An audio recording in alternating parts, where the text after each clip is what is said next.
Hello student, आप लोगों का फिर से स्वागत है आपके अपने चैनल वाणिज्य शिक्षण में। आज मैं आप लोगों को मूल्यह्रास क्या है, इसकी अवधारणा को विस्तार से और परिभाषा, कारण एवं निष्कर्ष में हम इसके बारे में संपूर्ण जानकारियाँ प्राप्त करेंगे।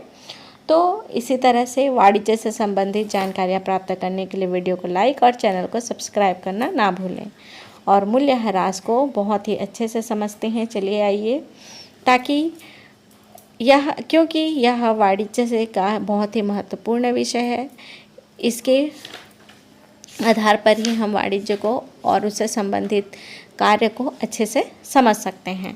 सबसे पहले हम देखेंगे मूल्यह्रास क्या है।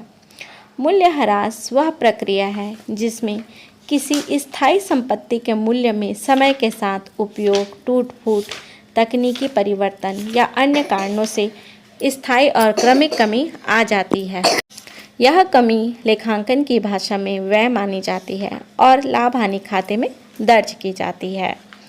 मूल्यह्रास वह है जो कि किसी स्थायी संपत्ति के मूल्य में समय के साथ उसके उपयोग से, टूट फूट से या फिर किसी तकनीकी परिवर्तन से या अन्य किसी कारण से जो स्थायी संपत्ति होती है उसमें कमी आ जाती है। वह कमी लेखांकन की भाषा में क्या कहलाता है? व्यय कहलाता है और इसे लाभ हानि खाते में दर्ज किया जाता है। अवधारणा का विस्तार, आइए हम इसके अवधारणा को विस्तार से समझते हैं। सबसे पहले हम देखेंगे संपत्ति के व्यय में कमी। जब किसी स्थायी संपत्ति जैसे मशीन, भवन, वाहन आदि का लगातार प्रयोग होता है तो उसकी उपयोगिता, कार्य क्षमता और बाजार मूल्य में धीरे धीरे कमी आती है। इसी कमी को क्या कहते हैं? मूल्यह्रास कहते हैं। संपत्ति के व्यय में कमी के रूप में हम इसके अवधारणा को समझते हैं। जैसे कोई स्थायी संपत्ति है, जैसे मशीन, भवन, वाहन, तो इसके लगातार उपयोग से, उपयोगिता और इसकी कार्य क्षमता से बाजार मूल्य में धीरे धीरे क्या होती है? कमी आती है। इसी कमी को क्या कहा जाता है? मूल्यह्रास कहा जाता है। आइए हम और भी जानकारियों से समझते हैं। केवल स्थायी संपत्तियाँ। मूल्यह्रास सिर्फ स्थायी और मूर्त संपत्तियों पर लागू होता है, जैसे मशीनरी, फर्नीचर, भवन आदि। केवल स्थायी संपत्तियों पर ही मूल्यह्रास किया जाता है। सिर्फ जैसे इसमें बताया गया है, स्थायी संपत्ति और मूर्त संपत्तियों पर लागू होता है, जैसे मशीनरी, फर्नीचर, भवन आदि। गैर नगद व्यय।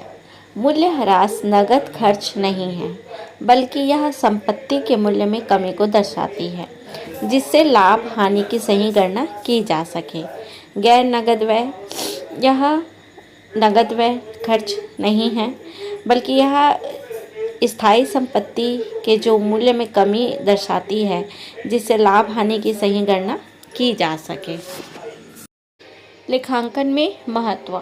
मूल्यह्रास का उद्देश्य लाभ हानि की सही गणना करना और बैलेंस शीट में संपत्तियों का सही मूल्य दिखाना है। इसकी लेखांकन में इसका क्या महत्व है कि मूल्यह्रास का उद्देश्य क्या होता है कि मूल्य में, स्थायी संपत्ति के मूल्य में ह्रास होने के बाद उसके उद्देश्य में लाभ हानि की सही, उसका उद्देश्य होता है कि लाभ हानि की सही गणना की जाए और बैलेंस शीट में संपत्तियों का सही मूल्य दिखाया जाए। निरंतर प्रक्रिया। यह एक सतत और क्रमिक प्रक्रिया है जो संपत्ति के जीवन काल तक चलती रहती है। यह एक निरंतर प्रक्रिया है। जब तक स्थायी संपत्तियों का जीवन काल रहेगा, तब तक यह प्रक्रिया सतत एवं क्रमिक रूप से चलता रहेगा। इसकी परिभाषाएं देखते हैं। R.N. कार्टर के अनुसार मूल्यह्रास किसी भी कारण से किसी संपत्ति के मूल्य में होने वाली क्रमिक और स्थायी कमी है। इनका भी यही मानना है कि किसी भी जो संपत्ति है उसके मूल्य में होने वाली जो क्रमिक और स्थायी कमी होती है, उसके उपयोग से, टूट फूट से, तकनीकी परिवर्तन से, तो वह उसकी स्थायी संपत्ति में जो कमी आती है मूल्यह्रास कहलाता है। विलियम पिक्सल के अनुसार मूल्यह्रास किसी संपत्ति की गुणवत्ता, मात्रा या मूल्य में स्थायी और निरंतर कमी है। इनका भी यही मानना है कि उसकी गुणवत्ता, मात्रा में जो कमी आती है स्थायी संपत्ति में, निरंतरता, तो उसकी जो कमी होती है वो आपका मूल्यह्रास कहलाता है। मूल्यह्रास के अब कारण भी जानते हैं। निरंतर प्रयोग से टूट फूट। समय के साथ तकनीकी पुराना होना, बाजार की प्रतिकूल परिस्थितियाँ और प्राकृतिक आपदाएं या दुर्घटनाएं।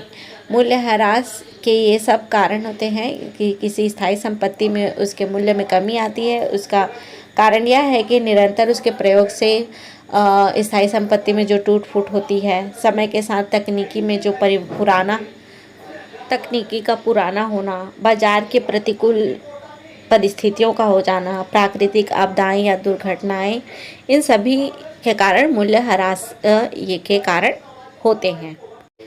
आइए इसके अब हम और जानकारियाँ प्राप्त करते हैं निष्कर्ष के द्वारा। मूल्यह्रास एक ऐसी लेखांकन प्रक्रिया है जो स्थायी संपत्तियों के मूल्य में समय के साथ होने वाली कमी को दर्शाती है, जिससे कंपनी के वास्तविक वित्तीय स्थिति और लाभ हानि का सही आकलन किया जा सके। मूल्यह्रास किसी स्थायी संपत्ति में संपत्तियों के मूल्य समय के साथ जो कमी आती है उसको वह दर्शाती है, जिससे कंपनी की जो वास्तविक वित्तीय स्थिति होती है और उसकी जो लाभ हानि का सही आकलन इसके आधार से किया जा सके।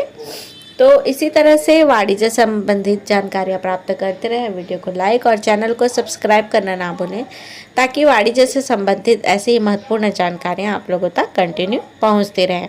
और जो वीडियो को नए देख रहे हैं वो वीडियो को लाइक और चैनल को सब्सक्राइब जरूर करें। Thank you.